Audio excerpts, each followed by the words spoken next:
Welcome to Whatever Happened to Pizza at McDonald's, the investigative journalism program where I ask the question, whatever happened to the pizza at McDonald's? I'm your host, Brian Thompson. Today, I am bringing you a special emergency edition of this program. Just under 24 hours ago, I was alerted to a situation of interest that occurred at a McDonald's location in the town of East Palestine, Ohio.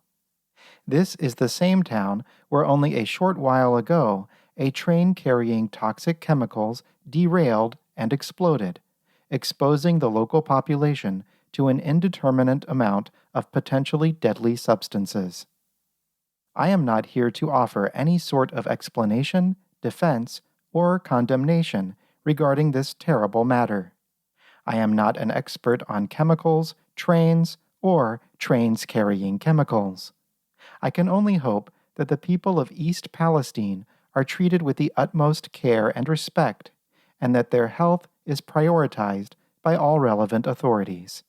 And I hope those responsible are held accountable, be they negligent railroad tycoons, absent government regulators, and/or the holy retribution levied against the entire state of Ohio for the sin of removing pizza from the Pomeroy, Ohio McDonald's menu.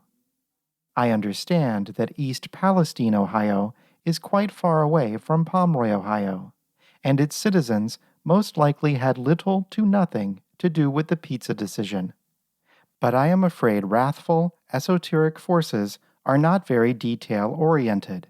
For example, in the book Bible, there is a section about the god God, last name Ben David, delivering plagues upon the nation of Egypt for enslaving the Hebrew peoples. One of these plagues was the killing of every firstborn Egyptian child, even though only a metaphorical handful of those children really deserved it. One should expect this kind of overly dramatic behavior from a being so starved for attention that he created all of humanity just to worship him. But that does not mean I do not feel for the citizens affected by this horrific incident. And someone who also may or may not feel for them is a gentleman named Donald Trump. Politics junkies may remember him from his brief tenure as President of the United States of America. Some time ago, I had a bit of an altercation with the guards posted at the presidential palace in Washington, D.C., when I requested an audience with Mr. Trump to discuss McDonald's pizza matters. Famously, Mr. Trump eats nothing but McDonald's food. There are certainly some downsides to this diet. Mr. Trump's skin has taken on the hue of a waxy slice of cheese from a quarter-pounder, and instead of sweating sweat, his pores secrete a constant ooze of French fry grease. Plus, he has not had a solid bowel movement since 1963. But there is one big upside. He never has to worry about being poisoned by a personal chef. As he is such a McDonald's fanatic, I thought I might have some success persuading him to sign an executive order demanding McDonald's bring pizza back to the menu.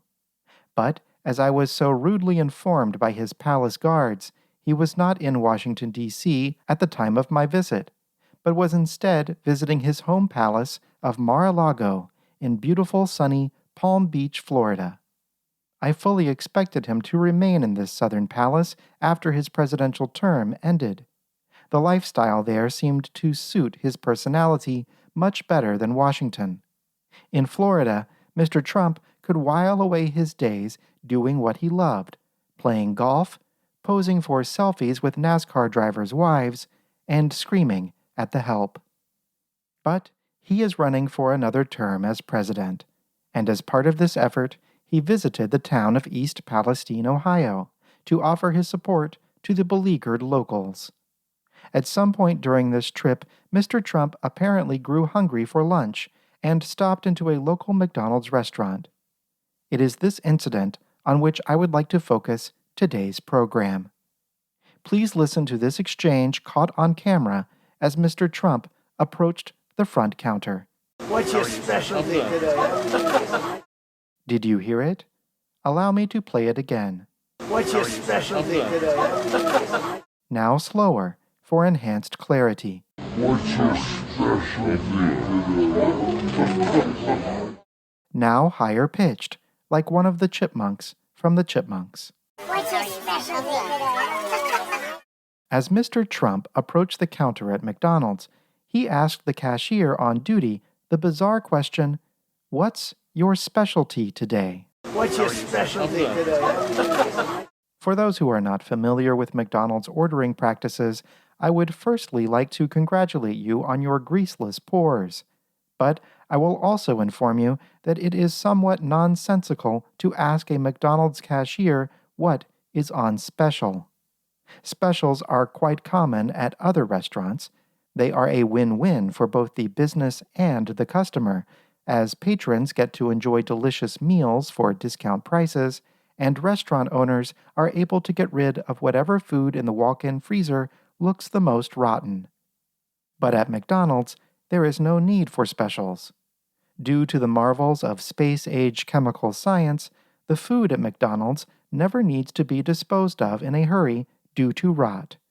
It is all injected with miracle substances that keep it seeming fresh for up to 6,000 years, or roughly the amount of time between today and the day God created people to pay attention to Him.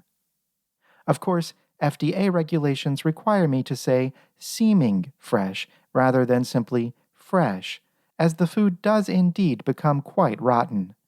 But various polymers and dyes allow it to maintain the illusion of freshness for a long while, even when it is so old that as soon as it hits your stomach, it turns into an indigestible liquid sludge. So what are these specials about which Mr. Trump is asking? It is possible he is simply mistaking McDonald's for another restaurant, but this is quite unlikely to be the case, due to the aforementioned never eating anywhere else. As startling as it may seem, I believe a more reasonable explanation is that Mr. Trump does, in fact, enjoy a selection of special menu items whenever he visits a McDonald's location. Even before he enjoyed the stature and luxuries that come with being the President of the United States, he was treated to the kind of special treatment one is allowed as a minor television personality and/or a very rich person. And while he is no longer president due to losing an election, and no longer has a television program due to saying too many racist things, he still maintains celebrity status as a social media influencer and adult diaper model. Perhaps, if very important persons such as Mr. Trump are privy to a secret, special McDonald's menu, they also have access to otherwise forbidden McDonald's products, up to and including pizza.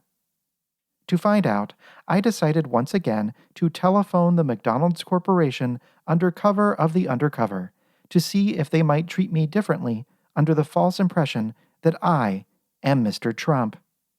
But even though, like most award-worthy journalists, I am a master of disguise, I determined this was too risky a gambit to embark upon using only my own very impressive skills. So, as I did on last week's program, I utilized the power of artificial intelligence.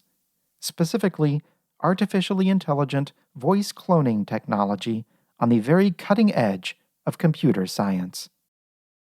Thank you for calling McDonald's. May I start by collecting your first and last name? This is Don Trump. First name D-O-N. Yes. Last name T-R-U-M-P. Yes. Thank you for that information, and how can I help you today? I've enjoyed plenty of specials from McDonald's over the years. Maybe my favorite of all time was your original recipe pizza. You know, the kind with all the sauce and the toppings and the cheese. I don't recall whether the crust was dusted with cornmeal or not. Guess it's not that important, all things considered. Anywho, I'd love to order some more of your special pizza sometime if you can send me some.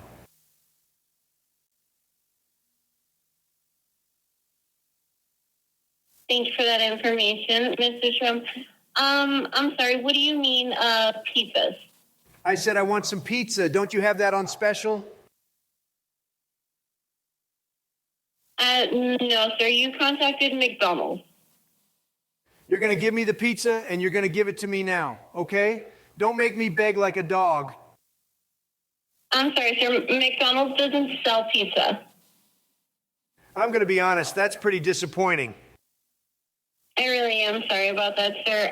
Okay, well, it was nice talking to you, sweetie. Give my best to Ronald McDonald's, and thank you for your candor. Bye-bye now.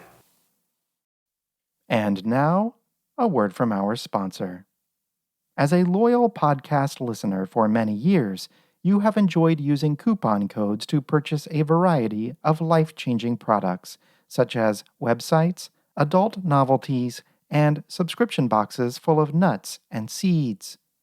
Chances are also good you once purchased a box of chocolate-covered berries from Sherry's Berries.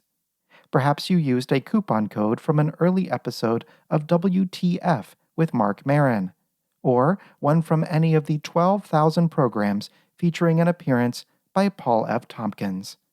But there is one problem. Your eyes were slightly larger than your stomach, and you could not finish your entire box of berries. Now you have a box that has been lying in the corner of your podcast listening room for years, with one lone chocolate-covered berry inside. The chocolate still looks fine, if a little bit chalky. But what about the berry? Does chocolate coating act as a sort of natural Tupperware, creating a rot-proof, airtight seal? Or would a bite into that berry end with you dying in the back of an ambulance of rapid-onset gut disease? Sherry's Berries cares. They cannot guarantee eating an old berry will not cause you to pass away.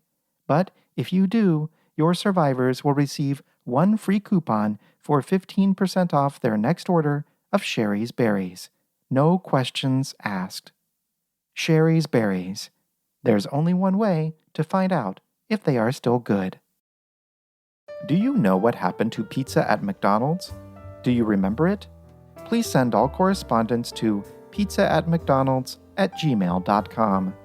To support the show, please join my Patreon at patreon.com/pizza@mcd's for exclusive benefits. And for more information, including important announcements, useful links, etc., visit pizza@mcdonalds.com. Thank you to my invaluable Patreon producers: David Friedman, Grant Bacon, Isabella Zelaskowski, Jacob Ford, Joe Kajik, Kimberly King, Kyle Tarak, Pam Gabriel, Troy Babs, Will, Andrew Duffy, Andrew Ahmed Johnson Rubin, Billy Jean, Brad Allen Thompson, Felix Dooley, Feral Housecat, Gerald Lewis, Beaver Snatch McGinty, Jay Poop, Calvin Thomas, Kat Resney, Kim Pottlesnick, Laurel Paul, Mel, Mitchell Kordick, Opus Mareshi, Polly Egan, Dan Dreyer, Nicole Besta, Dan Dreyer, Nicole Besta, and Ryan Guggenmoss. I'm Brian Thompson, investigative journalist.